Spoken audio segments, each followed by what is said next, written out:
Bismillah, alhamdulillah, wassalatu wassalamu ala rasulillah wa ala alihi wa ashabihi wa man wala. Alhamdulillah, kita sekarang berada di penghujung daripada bulan Sya'ban, menunjukkan bahwa tidak lama lagi kita akan memasuki bulan suci Ramadan. Dan kita sebagai seorang muslim, sebagaimana kita ketahui bersama bahwa kita punya kewajiban, dan kewajiban ini kita harus pahami dengan baik, kita harus ilmui sebelum kita melakukannya. Ya, oleh sebab itu Rasulullah SAW ketika memotivasi kita untuk menuntut ilmu, maka kita harus pahami bahwa ilmu yang dimaksud di sini memang adalah ilmu syar'i. Namun sebagian orang memahami ilmu yang mereka wajib untuk pelajari adalah semua ilmu syar'i. Namun kenyataannya tidak demikian. Ilmu yang wajib untuk kita ketahui adalah ilmu yang berkaitan dengan kewajiban kita. Kita wajib sholat, maka wajib untuk kita mengetahui hukum-hukum berkaitan dengan sholat, hukum-hukum yang berkaitan dengan kewajiban kita, mulai dari wudu, syarat sah wudu, rukun-rukun wudu, ya, masuk ke dalam sholat, syarat sah sholat, rukun-rukun sholat. Maka berkaitan dengan kewajiban kita, ya, di mana kita akan memasuki bulan suci Ramadan, seseorang yang memenuhi syarat sah atau syarat wajib berpuasa, maka dia harus mengetahui hukum-hukum berkaitan dengan puasa. Banyak orang yang menghabiskan waktunya mempelajari hal-hal yang memang penting, dia adalah sesuatu yang bersifat wajib, ya, tapi bukan kewajiban yang sifatnya ain, sifatnya individu. Ya, banyak orang yang menuntut ilmu agama, ya, tapi dia sibuk dengan hal-hal yang sifatnya fardu kifayah daripada yang sifatnya fardu ain sendiri. Maka sepantasnya kita untuk tidak menyepelekan masalah ini. Sebelum kita memasuki bulan suci Ramadan, kita benar-benar sudah mengetahui apa-apa saja yang wajib untuk kita lakukan, ya, dan hal-hal yang berkaitan dengan puasa yang kita akan lakukan tersebut. Baik, sekitar 1 jam ke depan saya akan membahas berkaitan dengan fikih puasa berdasarkan mazhab Syafi'i, dan saya juga akan sebutkan beberapa mazhab yang lain sebagai pelengkap, ya, di mana di dalam beberapa keadaan kita kadang dihadapkan dengan keadaan-keadaan yang mengharuskan kita atau hajat bagi kita untuk mengamalkan pendapat yang lain. Pertama yang perlu kita ketahui adalah bagaimana cara memastikan masuknya bulan Ramadan. Metode untuk memastikan masuknya bulan suci Ramadan itu terbagi menjadi dua. Yang pertama adalah ada metode yang dimana ketika dipastikan metode tersebut, maka wajib bagi manusia secara umum untuk berpuasa. Artinya untuk mereka Ramadan itu telah masuk, itu secara umum. Namun ada juga metode, ya, menentukan masuknya Ramadan, tapi ini hanya berlaku bagi orang-orang khusus saja. Artinya tidak bersifat umum, tidak bersifat kolektif. Saya mulai dari yang pertama, metode memastikan masuknya Ramadan, di mana implikasinya adalah semua orang. Ya, semua orang. Ya, kalau kita di Indonesia mungkin dalam skala negara. Metode ini akan menjadi acuan, ya, bagi pemerintah untuk menetapkan masuknya bulan Ramadan. Pertama adalah ru'yatul hilal. Adalah ru'yatul hilal. Artinya ketika sudah terbenam ya matahari di akhir bulan Sya'ban ya, di hari ke-29 Sya'ban terbenam matahari ya, maka diadakan ru'yatul hilal. Jika matahari sudah terbenam dan terlihat hilal, maka ya pemerintah itu bisa menetapkan masuknya Ramadan jika terpenuhi syarat-syaratnya. Jika terpenuhi syaratnya, di antara syaratnya adalah orang yang melihat. Orang yang melihat dipersyaratkan untuk memasuki bulan suci Ramadan, dipersyaratkan hanya satu orang saja melihat hilal. Jika sudah terlihat hilal oleh satu orang yang syarat-syaratnya juga terpenuhi, maka kita katakan ya pemerintah bisa menerima persaksiannya. Apa saja syarat-syarat daripada orang tersebut yang melihat hilal tersebut? Yang pertama, dia adalah seorang Muslim, ya tentunya. Ya, dia adalah seorang Muslim dan dia adalah seorang yang adil. Dia adalah seorang yang adil. Adil di sini maksudnya adalah dia orang yang tidak melakukan dosa-dosa besar dan tidak terang-terangan melakukan dosa kecil. Maka ini disebut sebagai adil. Ya, adil di sini adalah adil yang secara lahiriah saja. Kita tidak dituntut untuk mencari atau menelusuri bagaimana orang ini dalam kesendiriannya, ya, bagaimana adalah dalam batinnya. Ya, kita tidak dituntut untuk itu. Cukup melihat bagaimana orang tersebut, apakah lahiriahnya dia adalah orang yang soleh. Maka ketika dia datang membawa persaksian bahwa dia melihat hilal, ya maka itu sudah merupakan modal untuk hakim ya atau pemerintah menerima persaksiannya.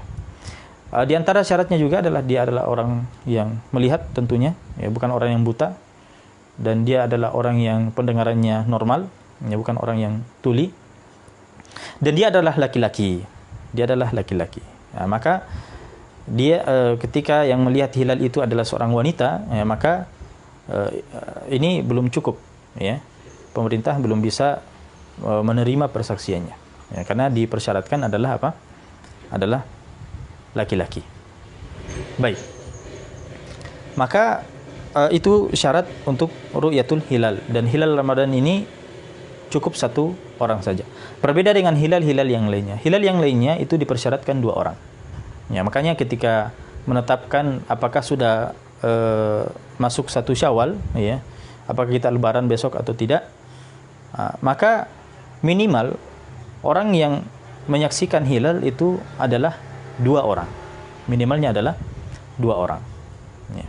Adapun memasuki bulan Ramadan adalah dipersyaratkan 1 orang saja. Baik. Kemudian sekiranya tidak terlihat hilal, ya, tidak terlihat hilal, entah itu karena tertutup awan, ya, mendung, kabut misalnya, maka metode yang kedua yang bisa dijadikan acuan untuk kolektif, ya, dalam satu negara menentukan masuknya Ramadan atau tidak atau belum adalah menyempurnakan jumlah Sya'ban, ya. Menyempurnakan jumlah Sya'ban menjadi 30 hari. Yang tadinya 29 diadakan ru'yatul hilal, jika tidak terlihat maka keesokan harinya itu dijadikan sebagai hari yang ke-30 dari bulan Sya'ban, dan otomatis setelahnya, ya, hari setelahnya itulah satu Ramadan. Baik. Nah, ini adalah metode untuk memastikan apakah Ramadan sudah masuk, dan ini berlaku secara kolektif, ya, dalam satu negara misalnya. Baik. Di sana juga ada metode, ya, memastikan masuknya bulan suci Ramadan, tapi dia hanya berlaku bagi person-person, bukan kolektif, bukan untuk berjamaah. Misalnya, contohnya adalah bagi orang, misalnya tadi ada yang melihat hilal, mengaku melihat hilal, hanya saja dia tidak terpenuhi syarat-syarat yang lainnya, sehingga persaksiannya ditolak oleh pemerintah misalnya. Persaksiannya ditolak oleh pemerintah, maka karena dia sudah yakin benar-benar melihat hilal itu dengan mata kepalanya sendiri, hanya saja persaksiannya tidak diterima, maka untuk orang itu wajib baginya untuk berpuasa. Bagi dia saja. Tapi apakah berlaku bagi seluruh misalnya Indonesia? Tidak. Belum berlaku. Ya. Tapi untuk dia, karena dia sudah melihat, ya, atau ada orang lain yang bersama dengan dia dan mempercayai dirinya, maka mereka itu wajib berpuasa secara individu. Ramadan berlaku, ya, Ramadan itu sudah masuk dan berlaku bagi mereka, ya, keesokan harinya. Ya. Begitu juga dengan orang yang melakukan metode lain selain daripada metode yang kita sebutkan tadi. Selain daripada ru'yatul hilal, selain daripada istikmal, yang menyempurnakan Sya'ban menjadi 30 hari. Misalnya ada orang yang memakai metode hisab. Metode hisab tidak bisa dipakai untuk menentukan masuknya Ramadan secara kolektif. Tapi untuk pribadi-pribadi, ya, anggaplah dia adalah orang yang memang ahli di situ. Ahli dalam hisab. Kemudian dia misalnya melakukan hisab. Pertama dia adalah orang yang ahli, ya, bukan orang yang artinya hanya coba-coba atau ya tidak ahli. Dia adalah orang yang ahli dan dia melakukan hisab, perhitungan dengan keahliannya, dan dia sudah bisa memastikan bahwa ini sudah masuk Ramadan. Maka untuk diri pribadi orang itu, ya, dipastikan bahwa Ramadan berlaku bagi dirinya. Tapi apakah berlaku secara kolektif dalam satu negara? Tidak. Itu hanya berlaku bagi dirinya saja. Begitu juga dengan jika misalnya ada orang lain yang mempercayai diri orang tersebut, ya, dia ahli hisab dan dia punya teman-teman misalnya, dan teman-temannya itu percaya dengan hasil hisab dia, maka begitu juga berlaku bagi teman-temannya itu, ya, atau kelompoknya, ya. Maka hal ini dalam mazhab Syafi'i sendiri itu dibenarkan.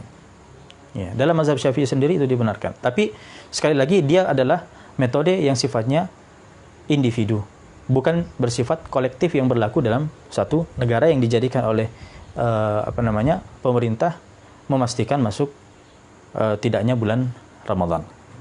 Baik. Ya, jadi kalau kita dapati saudara-saudara kita yang berpuasa, ya, dan mereka misalnya berdasarkan metode hisab, ya, perhitungan, dan mereka adalah orang yang ahli di situ, dan mereka percaya dengan hasil perhitungannya, ya, maka ketika mereka memastikan Ramadan bagi diri mereka, itu kita tidak bisa menyalahkan. Ya, itu sah-sah saja bagi mereka. Tapi untuk secara kolektif apakah bisa dijadikan sebagai dasar? Tidak. Baik. Berikutnya adalah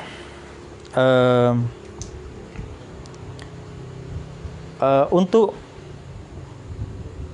yang memastikan Ramadan itu masuk secara individu, ya, itu banyak contohnya. Di antara ada yang kita sebutkan tadi. Contohnya yang lain misalnya orang yang berijtihad, dia terkurung di dalam gua, bawah tanah. Dia tidak mengetahui apakah sudah siang, apakah sudah malam, apakah sudah masuk bulan, apakah ya belum.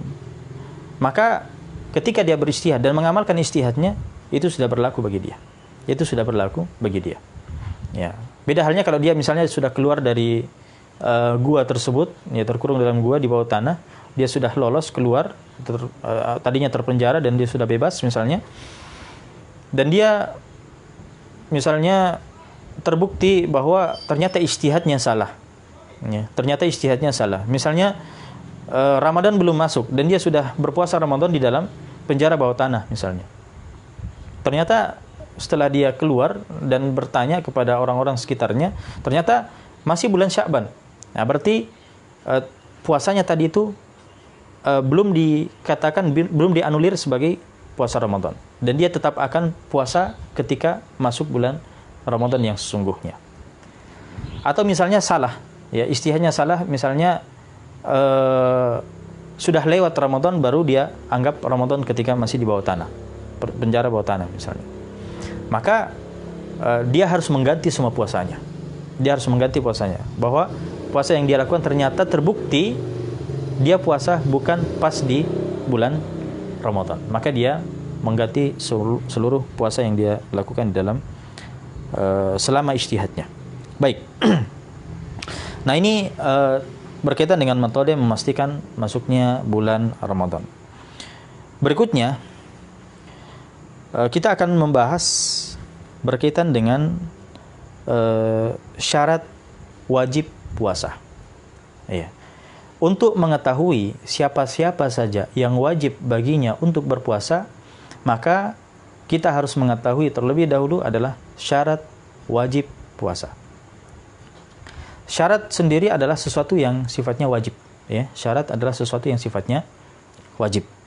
Hanya saja dia tidak berkaitan langsung dengan ibadah. Dia faktor eksternal istilahnya. Ya. Bukan faktor internal. Itu namanya syarat. Maka syarat wajib puasa itu ada 5. Ya. Artinya jika terpenuhi syarat wajib ini, maka dipastikan seseorang itu wajib baginya untuk berpuasa. Yang pertama adalah Islam. Dia adalah Islam. Maka ketika dia Islam, seorang muslim, maka wajib baginya untuk berpuasa. Wajib baginya untuk berpuasa. Beda halnya kalau misalnya dia adalah non-muslim. Ya. Dia adalah non-muslim. Maka kita lihat, kalau dia adalah non-muslim yang asli, ya memang pada dari sananya dia non-muslim, ya, dari sananya memang dia non-muslim sejak kecil. Maka apakah kita wajibkan berpuasa? Tidak. Mereka tidak wajib berpuasa di dunia ini. Ya, walaupun di akhirat nanti mereka akan ditanya, dimintai pertanggungjawabannya, dan mereka akan disiksa. Ya, dalam neraka mereka akan disiksa karena mereka meninggalkan puasa di dunia. Akan dituntut nanti di akhirat. Ya, walaupun di dunia ini tidak diwajibkan bagi mereka berpuasa. Ya, maksudnya mereka itu diwajibkannya adalah masuk Islam dulu. Ya, seperti itu. Tapi ada model non-muslim yang kedua, yaitu orang yang murtad. Orang yang murtad. Artinya tadinya dia adalah seorang muslim, kemudian dia keluar dari Islam. Keluar dia Islam. Maka ini namanya murtad. Dua golongan ini memang sama-sama non-muslim, tapi hukumnya berbeda. Hukumnya berbeda. Misalnya tadi yang pertama adalah non-muslim yang asli. Non-muslim yang asli. Maka non-muslim yang asli ini ketika masuk ke dalam Islam, ya, misalnya ketika dia sudah dewasa, ya dia masuk Islam. Maka apakah wajib mengganti seluruh puasanya? Tidak. Tidak wajib mengganti seluruh puasanya. Ya. Anggaplah dia misalnya balik di usianya yang ke-15 tahun. Kemudian dia belum masuk Islam. Dia masuk Islam di usianya yang 20 tahun. Berarti dia menjalani usia baliknya tidak di atas keislaman itu sekitar 5 tahun. Nah, ketika dia masuk Islam umur 20 tahun, apakah wajib baginya untuk mengganti puasanya di selama 5 tahun, ya, umur 16, 17, 18, 19, 20 itu, apakah wajib dia ganti? Tidak. Tidak wajib mengganti. Karena masuk Islamnya itu sudah yajubu ma qablahu. Dia sudah terhapuskan, ya. Dia memulai lembaran baru. Beda halnya dengan golongan yang kedua, orang yang murtad. Ya, tadinya misalnya dia adalah seorang muslim. Dia muslim umur misalnya 30 tahun. Ya. Sejak kecil, sejak dia balik dia sudah muslim memang, orang tuanya adalah muslim. Tapi di umur ke-30 tahun, 31, dia murtad, dia keluar dari Islam. Waliyadzubillah. Dan dia masuk Islam misalnya di umurnya ke-32. Berarti 1 tahun dia murtad. Dia umur 31, dia murtad. Maka kita katakan ketika dia masuk Islam di umur ke-32, dia wajib mengganti seluruh puasanya yang dia tinggalkan di umur 31. Dia wajib mengganti seluruh puasanya. Jadi 1 bulan dia ganti. Ya, bahkan bukan cuma puasa, semua kewajiban, baik itu sholat, baik itu puasa, ya, atau misalnya dia adalah orang yang punya harta, ya, punya harta dan wajib dikeluarkan zakatnya, maka wajib juga dia keluarkan zakatnya. Dan masalah ini adalah perkara yang untuk puasa dan sholat, ya, untuk puasa dan sholat, Ibnu Abdul Bar, begitu juga dengan Al-Imam An-Nawawi rahimahumullah, itu menukil ijma' dalam masalah ini. Menukil ijma', kesepakatan ulama dalam masalah ini. Baik. Ya, adapun caranya bagaimana dia ganti, ya terserah dia, yang penting dia ganti. Ya, dia hari yang bisa dia lakukan dan tidak bertepatan dengan hari-hari yang diharamkan berpuasa. Baik. Jadi itu syarat wajib yang pertama adalah dia adalah muslim. Kemudian yang kedua adalah balik. Ya. Ketika anak-anak sudah balik, maka wajib berpuasa. Artinya dipahami kalau seorang anak belum balik, maka belum wajib berpuasa. Adapun tanda-tanda balik itu penjelasannya panjang, ya. Dan anak wanita dan anak laki-laki ada yang tandanya sama dan ada yang berbeda. Misalnya anak wanita jika dia sudah haid, ya, keluar darah haid dan umurnya 9 tahun, ya, tahun yang dimaksud di sini adalah tahun Qamariyah, bukan tahun tahun Qamariyah atau tahun Hijriyah, bukan tahun Miladiyah. Ya, maka keluar darah haid, maka itu sudah dihukumi balik. Ya. Atau seorang anak laki-laki yang istilahnya mimpi basah, ya, mimpi basah, keluar mani. Keluar mani di sini baik tidak disengaja, yaitu memang mimpi, atau disengaja. Ya, dia mengeluarkan secara sengaja. Nah, maka jika umurnya sudah berumur 9 tahun, tahun Hijriyah, maka ini sudah dikatakan balik. Ya. Tapi kalau misalnya di umur 9 tahun mereka, ya, di umur 9 tahun mereka itu tidak pernah mimpi basah, belum haid juga, maka dipakailah tanda yang ketiga, yaitu apa? Cukup 15 tahun. Tahun yang dimaksud di sini adalah tahun Hijriyah, ya, tahun Qamariyah, bukan Miladiyah.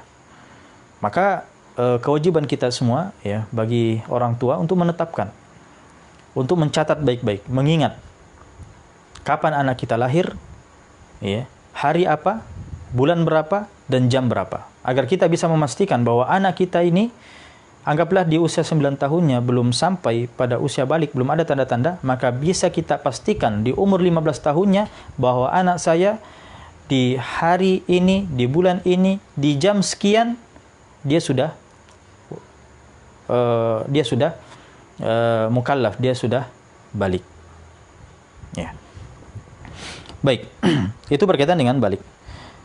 Kemudian di antara syarat wajib puasa yang ketiga adalah berakal. Berarti kita pahami orang yang tidak berakal atau orang yang gila itu tidak wajib baginya untuk berpuasa. Ya. Anggaplah misalnya dia pernah gila, kemudian sembuh. Ya. Kemudian sembuh.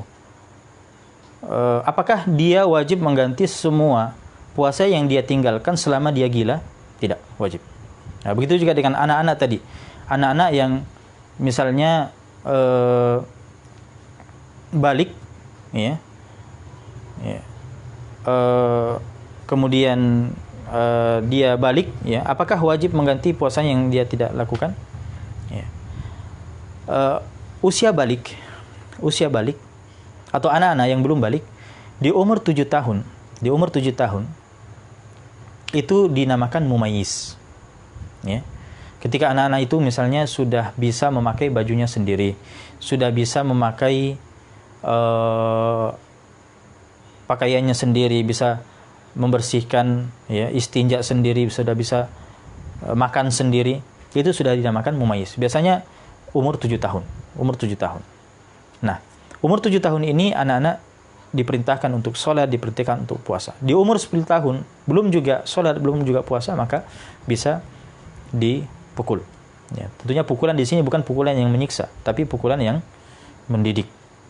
Nah, anggaplah seorang anak itu baliknya di usia 15. Baliknya di usia 15. Apakah ketika dia tidak puasa di umur 7 tahun, 8 tahun, 9 tahun, sampai umur 14 tahun, apakah wajib baginya untuk berpuasa? Mengganti puasanya itu tidak. Kenapa? Karena baliknya itu di usia 15 tahun. Baik. Kemudian syarat wajib berpuasa adalah suci dari haid dan nifas. Ya. Artinya wanita haid, wanita nifas, ya, yang masih menjalani masa nifasnya tidak wajib untuk berpuasa. Tidak wajib untuk berpuasa. Ya. Namun konsekuensinya adalah mengqadha. Nanti kita akan berbicara apa saja, ya, kewajiban-kewajiban daripada orang yang meninggalkan puasa. Bahkan wanita haid atau wanita yang menjalankan masa nifasnya ketika memaksakan untuk puasa itu haram, berdosa, dan puasanya tidak sah. Ya. Bahkan sekiranya dia melakukan dengan mengejek syariat, mengolok-olok syariat, maka itu bisa menjadi sebab dia kufur, ya. Menjadi sebab kekufuran. Baik. Kemudian syarat wajib yang terakhir, syarat wajib puasa yang terakhir adalah mampu. Ya, mampu, kemampuan di sini maksudnya adalah mampu secara hissi, bukan mampu secara syar'i. Mampu hissi di sini adalah orang yang memang fisiknya mampu untuk berpuasa. Artinya tidak wajib berpuasa bagi orang yang memang sudah tidak mampu, sudah tua jompo misalnya, ya, tidak mampu lagi untuk berpuasa. Ya. Atau sedang sakit misalnya. Ya, itu semua adalah uzur untuk tidak puasa. Tidak wajib baginya puasa, tapi ada konsekuensinya. Ada konsekuensinya. Baik, nah itulah 5 syarat wajib puasa. Artinya jika terpenuhi syarat-syarat ini, maka wajib bagi seorang untuk berpuasa. Tidak terpenuhi salah satu di antaranya, maka tidak wajib berpuasa. Berikutnya adalah masih berkaitan dengan syarat, ya, sesuatu yang wajib bersifat eksternal daripada suatu ibadah, tapi ini adalah syarat sah. Beda dengan tadi, syarat wajib. Ini adalah syarat sah. Artinya, kadang ada seseorang yang memenuhi syarat wajib, tapi belum memenuhi syarat sah. Nah, terpenuhi syarat wajib, tidak terpenuhi syarat sah. Ya. Maka untuk syarat sah puasa, ya, untuk syarat sah puasa ada beberapa di sini, ya. Dan tidak selamanya juga ada orang yang terpenuhi syarat sahnya, tapi tidak terpenuhi syarat wajibnya. Ada seperti itu. Artinya ketika dia berpuasa sah, tapi apakah sudah wajib baginya untuk berpuasa? Dilihat dulu apakah syarat wajib terpenuhi atau tidak. Ya. Karena ada orang yang dia berpuasa sah, tapi apakah sudah wajib baginya? Belum. Ya. Karena terpenuhi syarat sahnya, tidak terpenuhi syarat wajibnya. Baik, syarat sah puasa, ya, tadi kalau syarat wajib itu ada berapa? Ada 5. Adapun syarat sah puasa ini ada 4. Yang pertama adalah Islam, ya. Artinya memang dipersyaratkan seseorang itu, ya, ketika ingin dikatakan puasanya sah, maka dia adalah seorang muslim. Ya. Artinya kalau orang yang non muslim puasa misalnya, ya, kita katakan memang dia tidak wajib, tapi kalau dia puasa juga tidak sah. Kemudian yang berikutnya, syarat sah berikutnya yang kedua adalah mumayyiz. Mumayyiz ini yang saya telah singgung tadi, seorang anak yang sudah bisa melakukan urusannya sendiri, makannya, pakaiannya, ya, mandinya atau buang airnya, ya, termasuk membersihkan istinjanya dan seterusnya. Nah, dia sudah bisa lakukan sendiri, maka itu sudah dinamakan mumayyiz. Biasanya di umur berapa? Umur 7 tahun. Anak ini apakah sudah wajib baginya berpuasa? Belum kan? Tadi kita katakan bahwa seorang anak itu wajib berpuasa ketika dia sudah balik. Ya, dia sudah balik. Nah, sekarang ini terpenuhi syarat sahnya. Artinya, kalau dia puasa, ya, misalnya anak umur 7 tahun, ya, itu biasanya kelas 2. Kelas 2 SD, ya, atau kelas 1, dia berpuasa. Ya, dia berpuasa. Maka kita katakan, kalau dia sudah datang dengan rukun-rukun puasa dengan benar, maka kita katakan puasanya sah. Tapi apakah sudah wajib baginya? Belum. Nah, kemudian di antara syarat sah puasa juga adalah tidak haid, tidak nifas. Ya, artinya wanita haid, wanita nifas ketika puasa itu tidak sah. Ya, dan memang tidak wajib dan juga tidak sah, bahkan diharamkan. Kemudian juga adalah tidak pingsan dan tidak gila sehari penuh. Apa maksudnya? Pingsan dan gila ini, ya, dia atau pingsan, ya, tidak termasuk gila. Pingsan di sini adalah seseorang itu puasanya itu tidak dikatakan sah kalau dia pingsannya sehari full. Dia pingsannya sehari full. Ya. Kalau misalnya dia pingsannya hanya beberapa jam saja, nah itu kita katakan itu masih sah. Itu masih sah. Tapi kalau misalnya pingsannya itu, misalnya anggaplah dia bangun subuh untuk sahur, ya, dia mungkin memakan sesuatu yang bisa menghilangkan akal, ya, akhirnya dia pingsan atau mabuk, dan dia sadar nanti setelah berbuka. Jadi 1 hari full, ya, siang itu 1 hari full dia hilang akal, maka kita katakan puasanya tidak sah. Puasanya tidak sah. Tapi kalau misalnya dia pingsan sesaat sebelum sholat subuh dan dia sadar misalnya setengah jam sebelum buka puasa, setengah jam sebelum buka puasa, maka kita katakan puasanya tetap sah, karena dia mendapat siang hari itu walaupun setengah jam. Ya, anggaplah buka puasa itu pas jam 6. Ya, pas jam 6, maka kita katakan dia masih dapatkan setengah jam dan puasanya masih sah.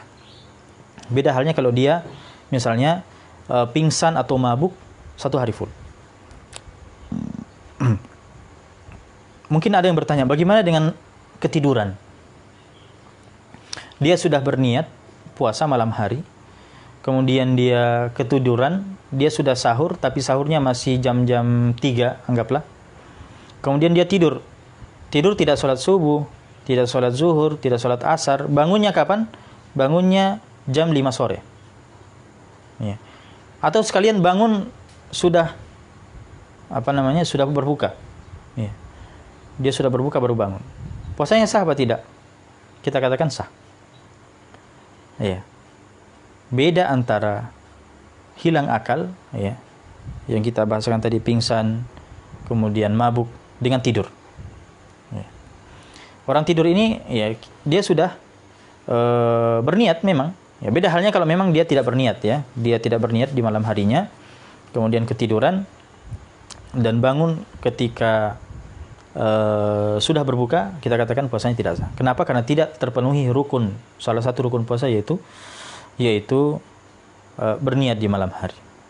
Nah, baik. Kemudian syarat sah puasa juga adalah bertepatan dengan hari yang dibolehkan puasa. Ya, jadi kalau misalnya kita mau puasa dan puasa kita ya ingin sah, jangan berpuasa di hari yang dilarang berpuasa. Ya, karena di sana ada beberapa hari yang dilarang kita untuk berpuasa. Kapan berpuasa di waktu-waktu tersebut, maka konsekuensinya adalah puasa kita tidak sah. Di antara hari-hari yang dilarang untuk berpuasa jumlahnya ada 5 hari, ya. 2 hari Id dan 3 hari tasyrik. Ya.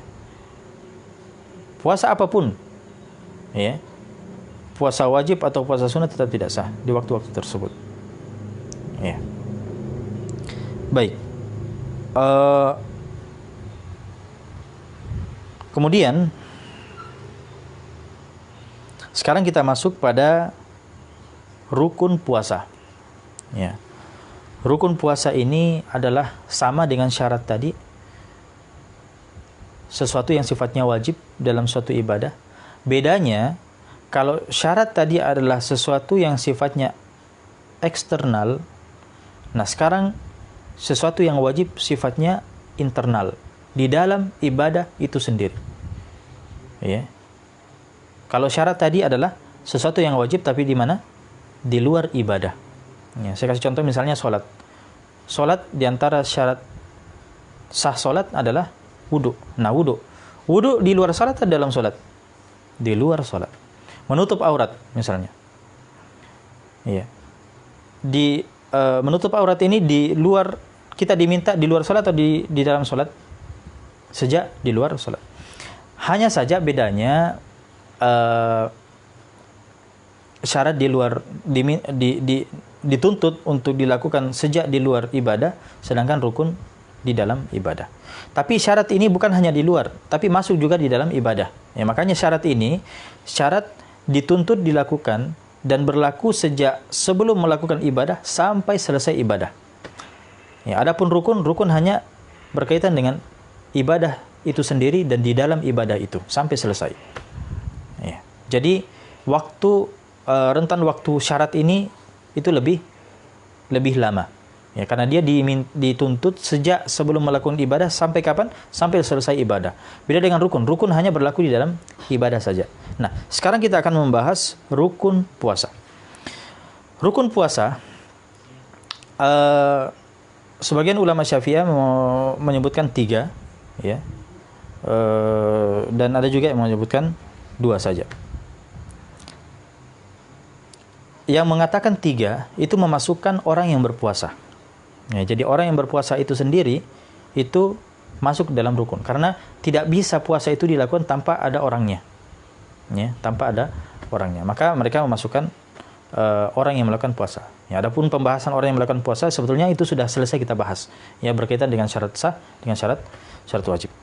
Nah, sekarang kita masuk pada anggaplah kita mengambil pembagian yang mengatakan 2 saja rukun puasa, yaitu pertama adalah niat. Ya, pertama adalah niat. Maka niat puasa ini itu mempunyai syarat. Ya, niat adalah sesuatu yang dilakukan bersamaan dengan memulai suatu perkara. Itu namanya niat. Adapun niat, ya, keinginan melakukan suatu perkara sebelum melakukan perkara itu belum namakan niat. Itu namanya azam. Itu namanya azam. Makanya dalam bahasa Indonesia ada berazam, ya. Nah, itu bedanya antara niat dengan azam. Adapun niat adalah ketika kita memulai ibadah itu sendiri. Nah, niat dalam mazhab Syafi'i, bahkan ini adalah kesepakatan ulama bahwa tempatnya dalam hati. Tempatnya di dalam hati. Adapun masalah melafazkan niat, ya, dia masalahnya melafazkan di malam hari bahwa besok saya puasa. Itu sudah namanya melafazkan. Melafazkan niat dalam mazhab Syafi'i sendiri itu dianjurkan. Itu mustahab. Ya, itu mustahab. Dan ini memang adalah masalah khilafiyah. Bahkan dalam masalah salat, dalam masalah ibadah yang lainnya juga termasuk. Dan dia adalah masalah khilafiyah, ulama berbeda di situ, dan perbedaan mereka adalah mu'tabar. Mereka masing-masing punya dalil, dan tidak layak untuk kemudian kita masuk dalam ranah ini, ya, dan membangun cinta dan benci kita ketika kita berbeda dalam masalah ini.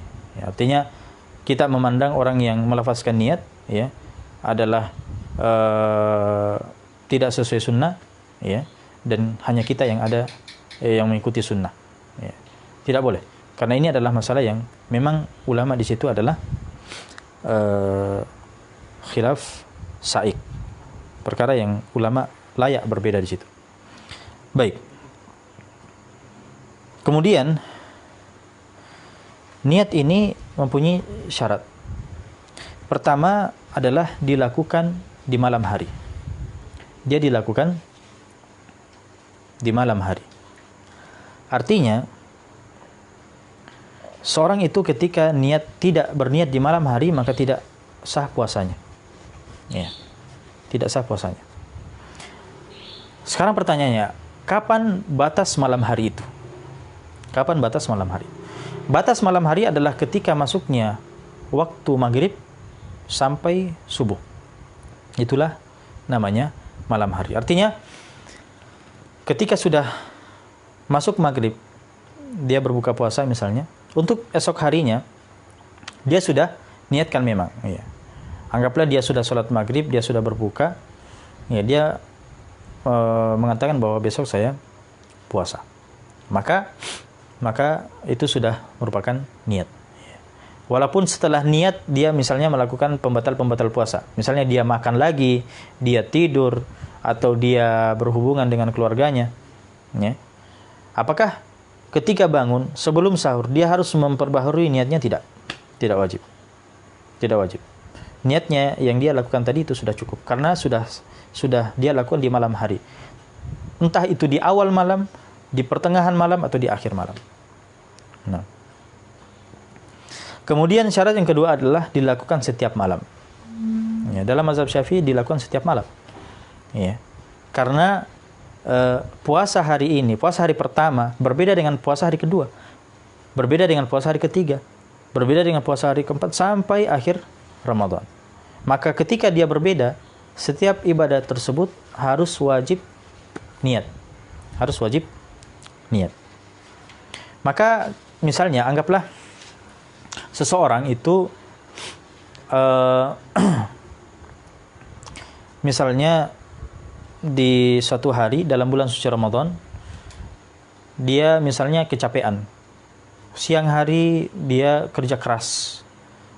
Kemudian di malam hari atau di sore hari, ya, sebelum berbuka, dia misalnya ketiduran saking capeknya, dan terbangun kapan? Pagi harinya, jam 6. Dia tidur jam 5 sore, bangun jam 6 pagi.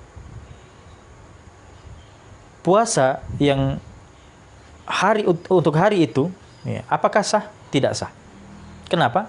Karena dia melewati satu malam full tanpa apa? Tanpa niat.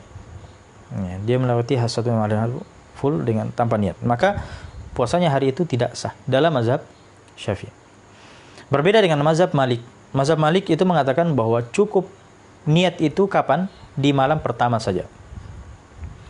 Malam pertama Ramadan, dia langsung berniat puasa 1 bulan. Ya. Itu sah dalam mazhab Imam Malik. Maka implikasinya adalah kisah yang saya sebutkan tadi. Ya, ketika ada yang mengalami hal yang seperti saya kisahkan tadi, maka di dalam mazhab Syafi'i puasanya tidak sah. Tapi di dalam mazhab Imam Malik puasanya sah. Ya. Makanya sebagian ulama Syafi'i mengatakan bahwa tidak apa-apa kita mengamalkan mazhab Imam Malik ini. Ya. Selain daripada memang mengamalkan mazhab Syafi'i setiap malam berniat, ya, tidak apa-apa di awal puasa juga kita melakukan apa yang disebutkan dalam mazhab Imam Malik. Sebab kita tidak mengetahui apa yang terjadi nanti di kemudian hari. Jangan sampai terjadi dengan kasus yang saya sebutkan tadi. Maka ketika terjadi kasus yang saya sebutkan tadi dan kita sudah berniat di awal bulan, berniat 1 bulan full, maka yaitu sah. Kita pada saat itu bisa taklid pada mazhab Imam Malik. Ya. Baik. Kemudian syarat yang lain berkaitan dengan niat, ini syarat yang ketiga adalah menentukan jenis puasa. Karena puasa wajib itu berbeda-beda. Ada beberapa puasa wajib. Pertama puasa Ramadan. Ada namanya puasa nazar, ya. Ada namanya puasa kafarat. Ada namanya puasa qadha. Nah, ini semua adalah puasa wajib. Nah, ketika kita berniat untuk puasa apa yang kita lakukan? Apakah puasa Ramadan? Jangan sampai Anda di bulan Ramadan kemudian puasa nazar. Jangan sampai di bulan Ramadan Anda puasa mengganti puasa tahun lalu atau menjalani kafarat. Itu tidak sah. Anda harus tentukan bahwa saya ini besok untuk berpuasa Ramadan. Atau di luar Ramadan misalnya dia mau puasa nazar, dia mau puasa qada mengganti Ramadannya, dia harus niatkan bahwa saya ini besok puasa ini. Baik. Ini puasa wajib. Adapun puasa sunnah, itu tidak dipersyaratkan malam hari. Puasa sunnah itu boleh kita lakukan niatnya di siang hari sebelum masuk waktu zuhur. Sebelum masuk waktu zuhur. Itu yang pertama, syarat pertama. Syarat yang kedua adalah belum melakukan pembatal-pembatal puasa. Jangan sampai di pagi hari dia sudah makan, makan nasi kuning, makan nasi goreng. Kemudian jam 11 cari makanan, tidak ada makanan dan mengatakan saya puasa. Nah, ini tidak sah. Baik, nah itu berkaitan dengan niat. Rukun puasa yang pertama adalah niat. Yang kedua adalah menahan diri dari semua pembatal puasa sejak terbitnya fajar shadiq sampai terbenamnya matahari. Baik, saya akan jelaskan. Pertama, tadi kita katakan menahan diri dari semua pembatal puasa. Menahan diri dari semua pembatal puasa. Nah, pertanyaannya apa saja pembatal puasa? Nanti kita akan jelaskan. Sejak terbitnya fajar shadiq. Sejak terbitnya fajar shadiq. Karena di sana ada dua macam fajar. Ada fajar kadzib, ada namanya fajar shadiq. Untuk fajar kadzib, fajar kadzib ini adalah biasanya itu 1 jam sebelum fajar shadiq. Adapun tanda-tandanya fajar kadzib itu biasanya cahayanya dia vertikal, naik ke atas, cerah. Berbeda dengan fajar shadiq, dia horizontal, dari ufuk ke ufuk. Cerah dari ufuk ke ufuk. Itu namanya fajar shadiq. Nah, ketika itu sudah muncul maka tidak bisa lagi sahur. Nah, sampai terbenamnya matahari. Terbenamnya matahari di sini maksudnya adalah terbenam lempengannya, bukan cahayanya, lempengannya. Jadi ketika lempengan matahari itu sudah terbenam, itu sudah masuk waktu berbuka. Jangan tunggu hilang cahayanya, karena cahayanya itu lama. Yang kita dituntut di sini adalah terbenamnya, bukan cahayanya. Nah, tadi kita sebutkan bahwa menahan diri dari semua pembatal-pembatal puasa. Nah, sekarang kita masuk pada apa saja yang kita harus tahan tersebut, berupa pembatal-pembatal puasa. Karena ini masih kaitannya dengan rukun yang kedua, menahan diri dari semua pembatal puasa. Nah, pertama, sebelum saya menyebutkan pembatal-pembatal puasa yang wajib-wajib untuk kita tahan ketika kita berpuasa, pembatal-pembatal puasa ini itu berlaku jika dilakukan secara pertama sengaja, artinya bukan terpaksa. Yang kedua ingat, artinya bukan lupa. Dan yang ketiga adalah tahu hukumnya, artinya tidak masuk orang yang tidak tahu hukumnya. Nah, ketika terpenuhi syarat ini barulah berlaku pembatal-pembatal puasa ini. Saya mulai dari pembatal puasa yang pertama adalah masuknya sesuatu ke dalam saluran atau lubang, ke dalam rongga tubuh, ke dalam rongga tubuh lewat lubang yang terbuka. Saya ulangi, masuknya sesuatu ke dalam rongga tubuh, ruang dalam tubuh dari saluran atau lubang yang terbuka. Dari lubang yang terbuka. Saya ulangi dari awal, kemudian saya jelaskan. Masuknya sesuatu. Sesuatu di sini artinya apa saja. Apa saja. Baik dia berupa makanan atau dia berupa minuman. Baik dia berupa benda padat, baik dia berupa benda cair. Semuanya itu disebut sebagai sesuatu. Kalau dalam bahasa Arabnya disebutkan ain. ya, maka segala sesuatu yang masuk ke dalam rongga tubuh melalui saluran yang terbuka, maka itu sudah dikatakan membatalkan puasa jika terpenuhi syarat yang tadi, ya, dilakukan secara sengaja, ingat dan tahu hukumnya. Saya kasih contoh. Misalnya yang memang masuk itu adalah makanan. Ya, kalau makanan jelas, minuman juga jelas. Tapi ketika yang masuk itu adalah sesuatu yang pada dasarnya bukan makanan, ya. Dia misalnya menelan, misalnya dia menelan batu, ya, batu tertelan. Batu makanan atau bukan? Bukan makanan. Ya, dia adalah benda padat. Tapi dia tertelan. Tapi dia lakukan secara sengaja, dia lakukan secara, ya, dia ingat dan tahu hukumnya kalau itu membatalkan puasa, dan dia lakukan, maka kita katakan batal puasanya. Batal puasanya. Ya.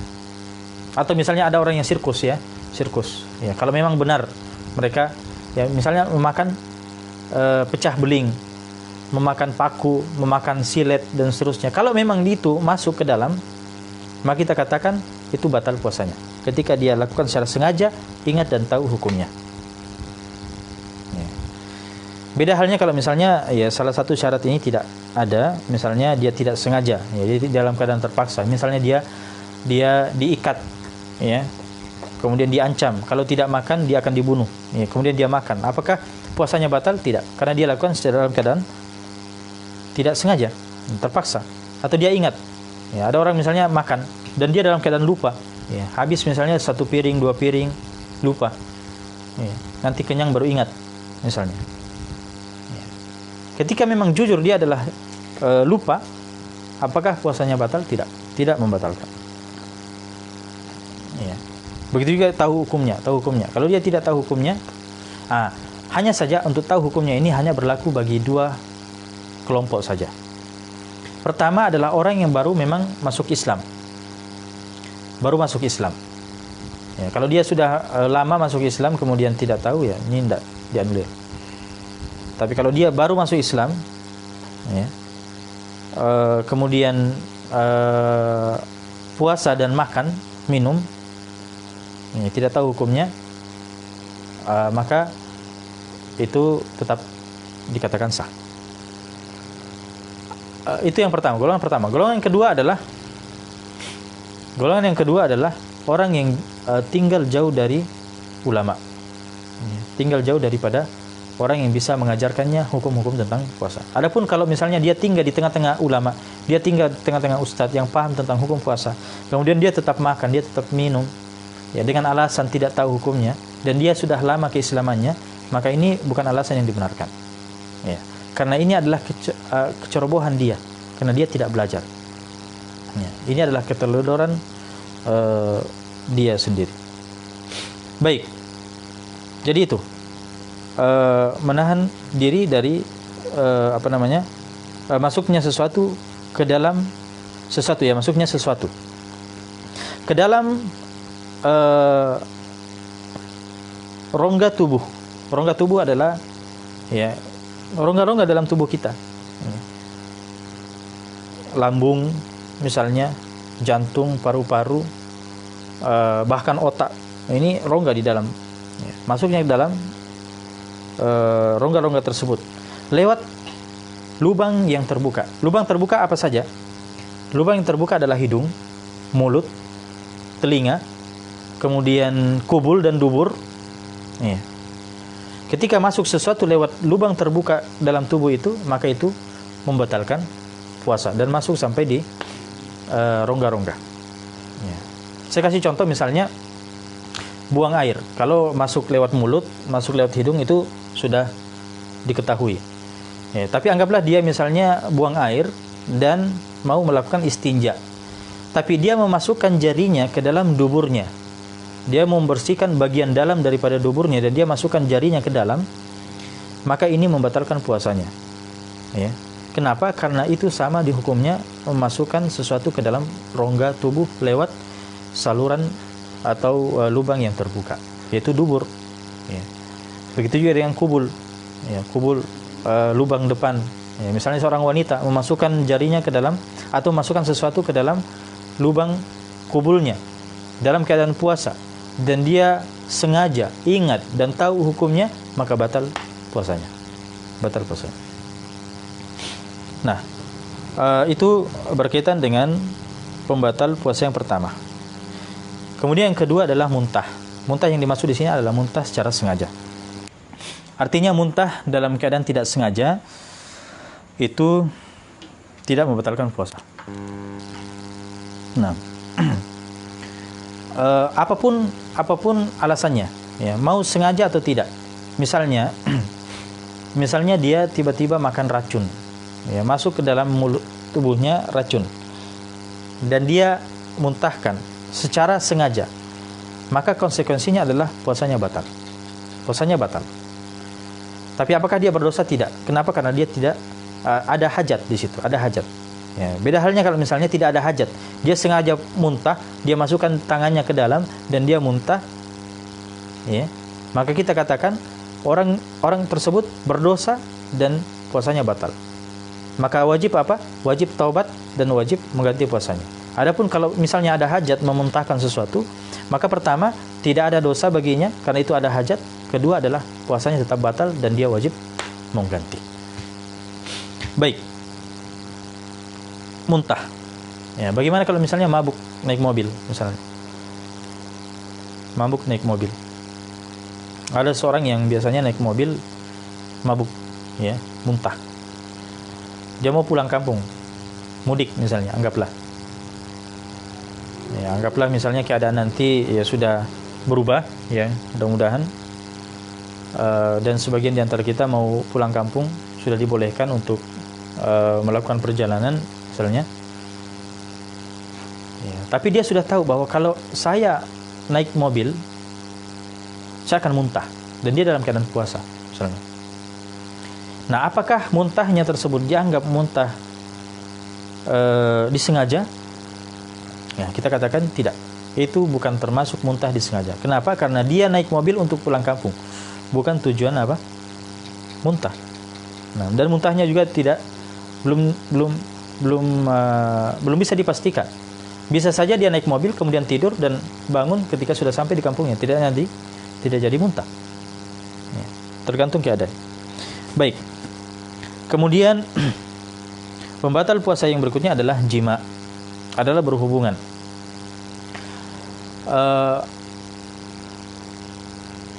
Jima itu, definisi jima itu lebih luas dibandingkan hanya sekedar berhubungan, ya. Saya berikan definisi yang lebih jelas untuk jima ini adalah memasukkan, ya, kepala kelamin laki-laki atau sepanjang dengan kepala kelamin ke dalam farji, ke dalam farji. Itulah definisi jima. Jadi memasukkan kepala kelamin laki-laki ke dalam, atau masuknya kelamin laki-laki, kepalanya atau sepanjang dengan kepalanya ke dalam farji. Masuknya, ya, kata-kata masuknya di sini berarti ya ketika dia masuk, ada usaha dari pemilik kelamin tersebut atau tidak. Ya, misalnya dia bukan dia yang memasukkan, tapi dimasukkan, ya, oleh pihak wanita. Kemudian kepala kelamin di sini, ya, itulah ketika kepala kelamin sudah masuk, itulah sudah dinamakan jima. Artinya kalau kepala kelamin itu belum masuk, maka itu belum dikatakan jima. Kenapa saya sebutkan tadi yang seukuran dengan kepala kelamin? Karena, ya, anggaplah ada yang mempunyai kelamin tanpa kepala, ya, maka kita memakai kata-kata seukuran dengannya itu sangat penting. Berapa kira-kira ukuran kepalanya? dan jika sudah masuk seukuran dengan kepalanya itu, maka sudah dikatakan jima. Ke dalam farji di sini, ya, ke dalam farji di sini, farji itu lebih umum dibandingkan kelamin wanita. Ya, jangan katakan hanya farji itu hanya kelamin wanita, tidak. Itu salah satu daripada farji. Farji di sini lebih umum. Dia adalah kelamin depan, kubul, dan juga kelamin belakang, dubur. Itu juga farji namanya. Baik laki-laki ataupun wanita, baik manusia ataupun hewan, baik manusia yang hidup ataupun orang yang sudah mati. Itu semua adalah definisi farji. Ya. Jadi kalau misalnya ada kasus, bagaimana hukumnya seorang laki-laki berhubungan dengan seorang wanita tapi lewat duburnya, apakah membatalkan puasanya? Membatalkan puasanya. Bagaimana hukumnya ketika laki-laki dengan laki-laki lewat dubur? Membatalkan puasanya.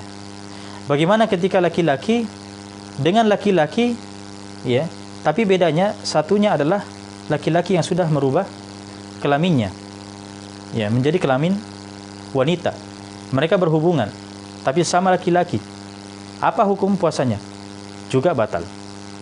Apa hukumnya, ya, ketika ada seorang laki-laki yang berhubungan dengan, anggaplah sapi, anggaplah kuda? Puasanya batal apa tidak? Batal puasanya. Semuanya batal. Karena kita sudah menjelaskan definisi farji, ya, dan yang masuk dalam dhabit jima tadi. Ya. Jadi pentingnya kita mengetahui agar kita bisa menyelesaikan semua permasalahan yang kita sebutkan tadi.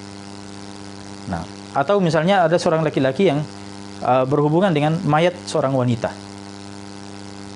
Puasanya batal apa tidak? Batal juga. Dan jima yang dimaksud di sini adalah walaupun tidak keluar mani. Sekedar masuk, yang saya sebutkan tadi, masuknya kepala kelamin atau seukuran dengannya ke dalam farji. Sudah masuk, sudah. Itu namanya jima. Walaupun dia setelah itu mencabut dan tidak sempat keluar mani. Itu sudah membatalkan puasanya. Nah, apa konsekuensinya nanti kita akan bahas. Maka ketika terjadi hal tersebut, ya, jima itu, ya, dan jima ini bukan hanya pada perkara yang halal, ya, misalnya suami dengan istri, walaupun dalam perkara yang haram, ya, berzina misalnya, laki-laki dengan wanita, waliyadzubillah, atau laki-laki dengan laki-laki, ya, maka ini semuanya adalah puasanya batal. Maka jika dilakukan dalam keadaan sengaja, ingat dan tahu hukumnya, ingat sengaja dan tahu hukumnya, maka puasanya batal. Tapi anggaplah misalnya tidak sengaja, ya, tidak sengaja. Misalnya seorang wanita, ya, anggaplah terjadi pemerkosaan. Seorang wanita itu tidak rela dan tidak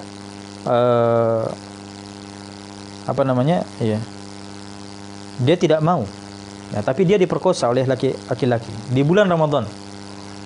Maka apakah puasanya wanita tersebut batal? Tidak, karena dia tidak lakukan secara sengaja dan dia tidak rela, ya. Atau ingat, ya, misalnya ada orang yang melakukan hubungan suami istri tapi lupa, ya, apa hukumnya? Membatalkan puasa apa tidak? Tidak membatalkan puasa. Apakah bisa terjadi? Bisa terjadi. Suami istri baru masuk Islam misalnya, mereka belum tahu atau mereka lupa kalau sudah masuk Islam dan terjadi berhubungan badan, maka tidak membatalkan puasa, ya, atau tahu hukumnya, ya. Mereka lakukan dan tidak tahu hukumnya, itu bisa saja, dan semuanya tidak membatalkan puasa dalam mazhab Syafi'i. Baik. Kemudian yang berikutnya adalah mengeluarkan mani, ya. Mengeluarkan mani dengan sengaja, ya. Baik dengan cara yang halal atau dengan cara yang haram. Dengan cara yang halal misalnya dia memakai tangan istrinya, mengeluarkan maninya, maka puasanya tetap batal. Atau dengan cara yang haram, dia keluarkan sendiri dengan tangannya, maka itu juga adalah membatalkan puasanya dan diharamkan. Konsekuensinya dia dapat dosa dan dia puasanya batal, ya wajib tobat, wajib mengganti puasanya. Adapun kalau dia memakai tangan istrinya, maka ya pada dasarnya itu halal, tapi dia tetap berdosa karena dia lakukan di bulan suci Ramadan dan dia wajib mengganti puasanya. Adapun jika keluar mani tidak disertai dengan sentuhan apapun, ya, hanya karena melihat sesuatu, hanya karena memikirkan sesuatu, apakah membatalkan puasanya? Ya, ketika keluar maninya tidak membatalkan puasanya, karena dia sama hukumnya dengan apa? Sama hukumnya dengan mimpi basah. Ya, mimpi basah. Dia melihat sesuatu dan dia tidak menyentuh kemaluannya, kemudian keluar maninya, maka tidak membatalkan puasanya. Kemudian berikutnya pembatal puasa adalah haid dan nifas. Ya, haid dan nifas ini adalah membatalkan puasa. Ya, haid dan nifas. Ya, dia puasa tiba-tiba haid, tiba-tiba melahirkan, itu semua batal puasanya. Nah, termasuk melahirkan, ya, melahirkan. Nah, kemudian termasuk adalah gila. Gila walaupun sejenak di bulan Ramadan itu sudah membatalkan puasa. Ya, sudah membatalkan puasa. Beda dengan pingsan, beda dengan mabuk, ya, yang kita sebutkan tadi. Sekarang ini gila. Gila, ya, walaupun dia gila misalnya 5 menit saja, maka puasanya batal.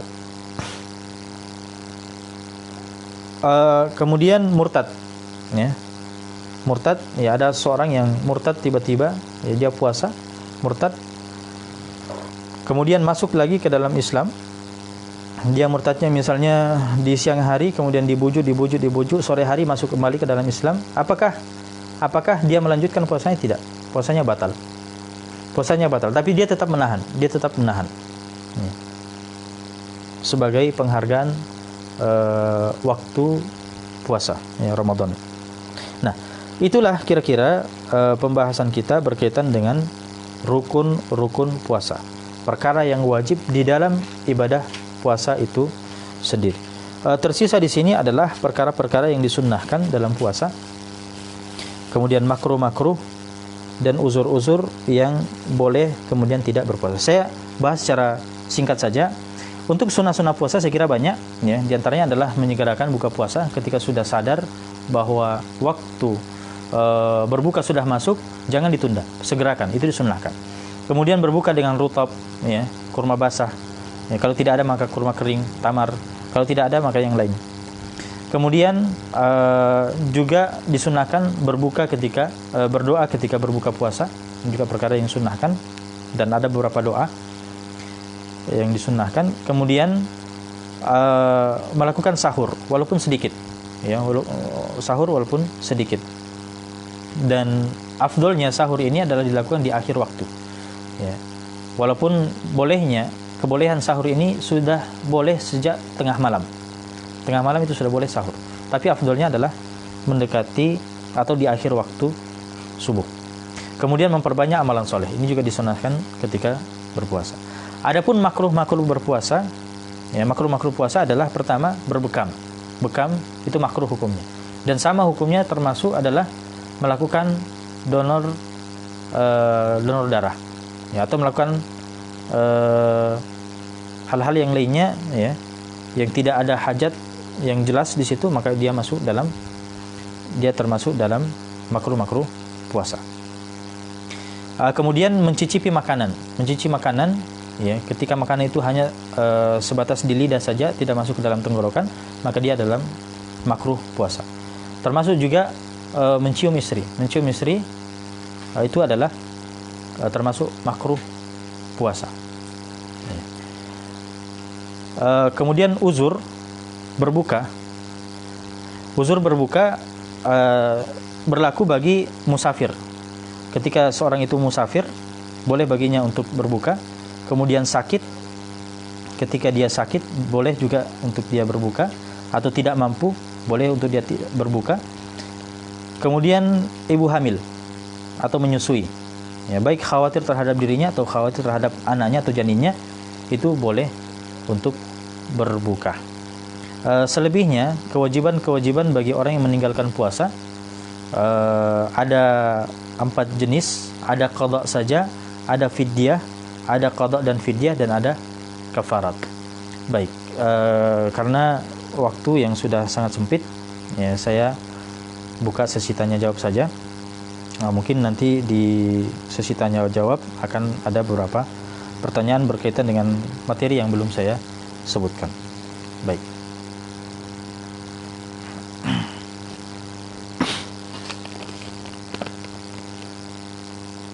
Apakah boleh tidak puasa karena satu wabah? Ya. Ini perlu dirinci, dilihat keadaannya. Kalau memang keadaannya itu sulit baginya untuk berpuasa, ya, maka ini salah satu uzur baginya. Tapi kalau misalnya sama sekali tidak ada kaitannya dengan puasa, ya, dia misalnya di rumah, tidak ada kaitannya dengan anggaplah dia adalah orang yang sehat, ya, dia juga adalah orang yang membatasi dirinya, masih tinggal di rumah, maka tidak ada yang menghalangi dia untuk berpuasa. Ya, beda halnya kalau dia misalnya sudah divonis, ya, maka dilihat kalau memang berpuasa itu bisa melemahkan kondisinya dan menyebabkan dia kemungkinan untuk sembuh itu sulit, maka dia boleh tidak berpuasa. Kemudian jika suatu hari puasa Ramadan batal karena tidak bisa menahan hal-hal yang membatalkan puasa, apakah puasanya harus diganti atau iya? Kalau misalnya terjadi pembatal puasa, ya, kalau dia lakukan pembatal puasa tanpa ada uzur, maka dia berdosa. Wajib baginya untuk bertobat dan puasanya batal, dan wajib bagi dia untuk mengganti. Ya, tapi kalau misalnya ada uzur, maka tidak ada dosa baginya dan puasanya tetap batal dan dia mengganti di kemudian hari. Yang ketiga, bagaimana hukum meniatkan niat puasa sejak 1 Ramadan sampai 30 Ramadan karena takut atau khawatir luput berniat jika nanti kelupaan di malam hari. Ya, kita terbetik dalam hati kita, ya, mengatakan bahwa saya niatkan puasa 1 bulan. Ya, cukup seperti itu. Ya, itu sudah dinamakan niat. Ya. Baik. Hanya 3 pertanyaan. Ada pertanyaan lain?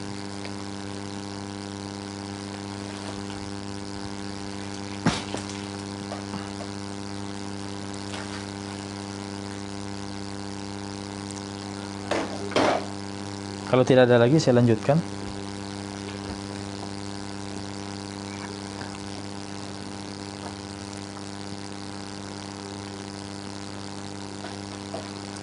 Bagaimana tentang Idul Fitri nantinya pada masa wabah? Ya, apakah boleh salat Id berjamaah bersama keluarga? Boleh. Salat Id itu bisa dilakukan secara berjamaah dan itu disunnahkan, ya. Tapi boleh juga dilakukan secara sendiri-sendiri. Ya. Adapun tempatnya, dari segi tempatnya, mana yang lebih afdol, di masjid atau di lapangan? Ya. Saya kira nanti kalau misalnya kondisi masih seperti ini dan tidak ada perubahan, maka saya kira setiap orang itu rata-rata akan tetap sholat Idul Fitri berjamaah bersama dengan keluarganya, dan ini tetap afdol, ya, dibandingkan dia sholat sendiri. Sekalipun dia sholat sendiri itu tetap sah karena berjamaah hukumnya sunnah dan tidak wajib, ya, bukan merupakan syarat sah atau syarat wajib atau rukun, ya. Dia adalah masuk dalam sunnah sholat Id, ya, berkaitan dengan berjamaah atau tidak, ya. Karena sebagaimana dinukil dari sahabat Anas bin Malik radhiyallahu taala, beliau pernah mengumpulkan keluarganya untuk sholat Id. Nah, gimana? Saya lanjutkan materi saya. Masih ada pertanyaan? Saya lanjutkan. Baik. Kewajiban bagi yang meninggalkan puasa. Ini sangat penting dan biasanya banyak pertanyaan di sini. Tadi saya sudah jelaskan bahwa ada beberapa uzur yang dibolehkan untuk tidak berpuasa atau boleh bagi mereka untuk berbuka. Ya. musafir, sakit, tidak mampu, ya, ibu hamil atau menyusui. Nah, adapun kewajiban yang bagi mereka-mereka yang tidak puasa atau meninggalkan puasa, itu kita klasifikasikan menjadi 4. Yang pertama, ada yang wajib mengqadha saja. Ada yang wajib mengqadha saja. Siapa mereka? Pertama adalah orang sakit yang kemungkinan besar masih sembuh. Ya. Kalau dia orang sakit dan kemungkinan besar atau peluang sembuhnya itu masih besar, maka dia wajib mengqadha. Artinya jika dia sembuh, dia wajib mengqadha. Yang kedua adalah musafir.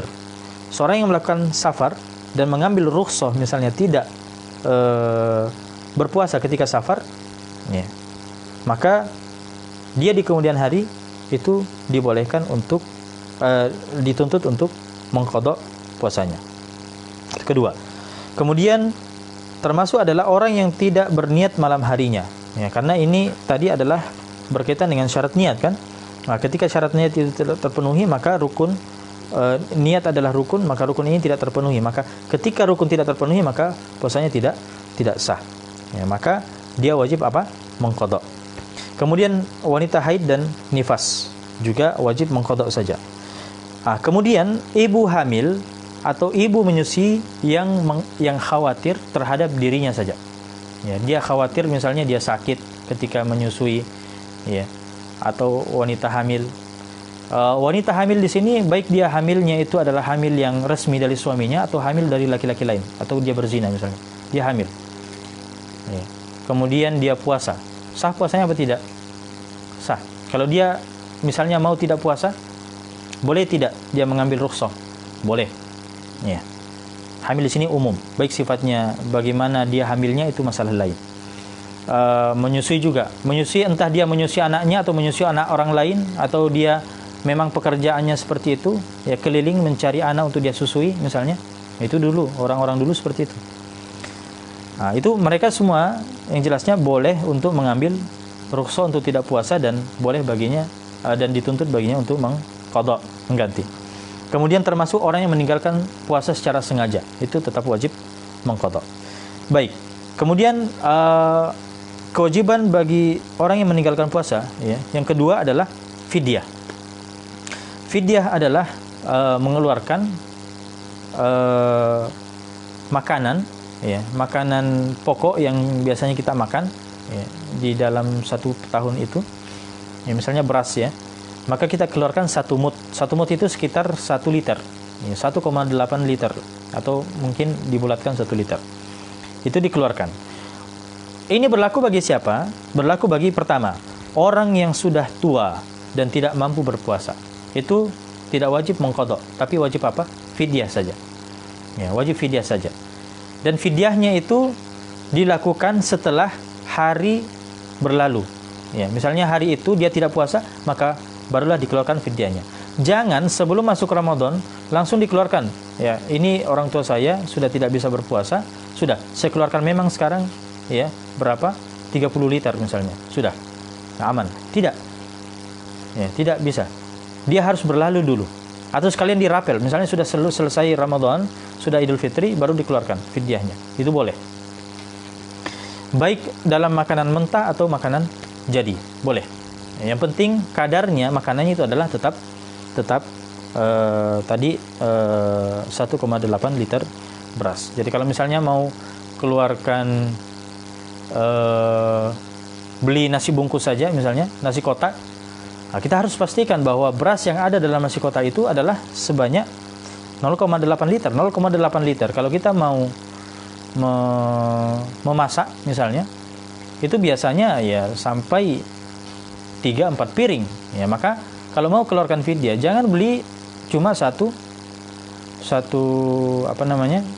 nasi kotak saja. Itu enggak cukup. Ya, karena nasinya di situ berapa. Ya, dan jangan hitung lauknya. Lauknya itu bukan makanan pokok. Ya, itu bukan makanan pokok. Baik.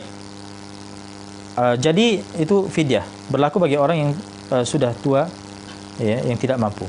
Itu pertama. Yang kedua, bagi orang sakit yang kemungkinan besar tidak sembuh lagi. Ya, sudah divonis misalnya, ya, ini penyakit Anda ini sudah sulit untuk sembuh, maka ya dia dikeluarkan fidyahnya saja. Kemudian yang ketiga adalah mengqadha sekaligus fidyah. Mengqadha sekaligus fidyah. Ya. Kalau dia mengqadha sekaligus fidyah, maka ini berlaku bagi pertama adalah ibu hamil atau ibu menyusui yang khawatir terhadap anaknya atau janinnya. Ya. Beda dengan tadi, kalau dia khawatir terhadap dirinya, berarti qadha saja. Tapi kalau dia khawatir terhadap janinnya, dia khawatir terhadap anaknya, ya, takut keguguran, takut tidak ada air susunya, anaknya tidak bisa netes, maka dia adalah qadha ditambah fidyah. Ya. Kemudian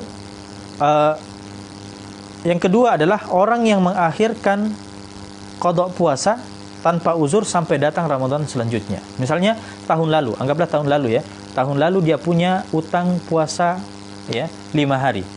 Dan tahun ini sudah masuk Ramadan dan pernah ada waktu ya yang seharusnya dia mengganti puasanya tapi dia tidak pernah mengganti puasanya. Sehingga masuk Ramadan berikutnya ya dia tidak pernah mengganti tanpa uzur, maka dia mengqadha 5 hari ditambah fidyah ya 5 fidyah. Ya. Ini konsekuensi bagi orang yang mengakhirkan qadha puasanya tanpa uzur dan masuk Ramadan yang berikutnya. Nah, kita sudah selesai qadha, fidyah, qadha dan fidyah. Sekarang kita masuk kafarat. Kafarat ini hanya berlaku pada orang yang melakukan jima tadi dan hanya berlaku bagi laki-laki tanpa wanita. Dalam mazhab Syafi'i seperti itu. Hanya berlaku bagi laki-laki saja dan tidak termasuk wanita. Walaupun wanitanya misalnya rela, ya, istrinya itu misalnya melayani, nah, tapi tetap wajib adalah laki-lakinya. Apa saja kafarat itu? Pertama adalah memerdekakan budak. Ya, tapi karena sekarang tidak ada perbudakan, maka pindah yang kedua adalah berpuasa 2 bulan berturut-turut. 2 bulan berturut-turut. Ya, artinya kalau sudah sampai pada hari, ya, anggaplah 2 bulan itu 60 hari ya. Anggap sudah sampai pada hari yang ke-59 batal, maka dia ulang dari awal. Itu konsekuensinya kalau kita katakan berturut-turut. Kalau dia tidak mampu juga, misalnya dia sakit-sakitan, maka pindah yang ketiga adalah memberi makan 60 orang miskin. Nah, maka inilah jenis daripada kafarat untuk jima. Ya, kafarat untuk jima. Sekian cukup pembahasan saya berkaitan dengan fikih puasa, berkaitan dengan fikih puasa yang wajib memang untuk kita ketahui, ya, karena kita akan memasuki bulan suci Ramadan, ya, jangan sampai kita tidak mengetahui hukum-hukum yang berkaitan dengan kewajiban kita sendiri.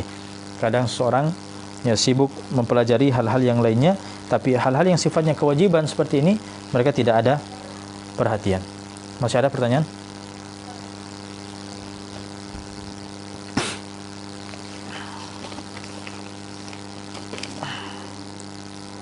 Bagaimana masalah tarwih? Ada 11 dan ada yang 23 rakaat. 4 mazhab adalah 20 rakaat di luar witir, yaitu 4 mazhab. Ya, dan itu sudah merupakan ijma sahabat, ya, dilakukan oleh Umar bin Khattab radhiyallahu taala anhu, dan tidak ada satupun sahabat yang mengingkarinya.